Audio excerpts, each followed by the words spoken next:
All right, listen. So the cult story is like this. What? When I was in high school, I had some acquaintances, not friends, because I never had friends. Never had them, never will. I had some acquaintances who thought it would be funny to start a cult, essentially. As a joke, you know, like every edgy fucking teenager, I had a god complex, basically, is what it boiled down to. Like, that's what I'm getting at. I had a god complex, and I would constantly, you know, like, people would be like, oh my god, and I was the type of guy, I'd be like, yes, which every fucking idiot has made that stupid joke at some point, because they think they're fucking God's gift to earth, or the funniest motherfucker that ever lived.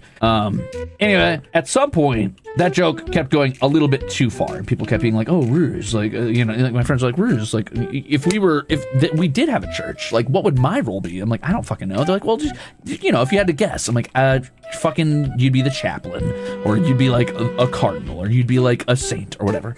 And people kept asking this enough that they eventually started, like, I don't know, like the equivalent of fucking early kin signing themselves, essentially. And it got to a point where I had like a legitimate pseudo cult going of people who were just basically being like, oh, okay, so like I am the chaplain of the Church of Ruze. And I'm like, dude, what? No. And they would say this shit, like, publicly, like, in front of teachers. I'm like, don't say that. You sound stupid. You make us sound like psychopaths.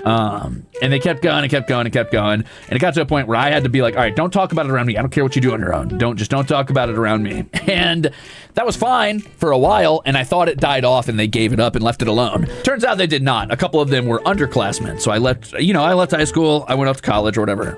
And my little brother eventually went in high school behind me a few years later, and he reported back that the Church of Ruze was still going strong. Long hints. People who did not know who I was. And there had no reason to. It's not like I was ever a popular guy or anything. It's not like I like did sports or was well known. Like, they at this point were just running it off of the concept that it existed, I guess. They were just like, yes, the Church of Ruze, of course. And I'm like, oh, fucking no shot, dude, no shot. So I had inadvertently started a cult of personality that I no longer had control of or anything to do with, which was a little jarring, obviously. What a grand and intoxicating innocence. Indeed. And for a long time, those guys still called themselves their associated titles until I stopped talking to them because it was getting really weird, and they started taking it a little bit too seriously and designing ceremonies and like different types of like not ways of worship, but like small, like, I guess, rituals they would do. It was getting weird. Hey, Ruze, if we started a new cult, what would my role be? I'm not answering that. I'm not fucking answering that. I'm not answering that. I'll never answer that ever. I learned my lesson that day, that year. So yeah, I started a cult. It has nothing to do with me anymore. I take no responsibility for what's left of that cult. That is not my business.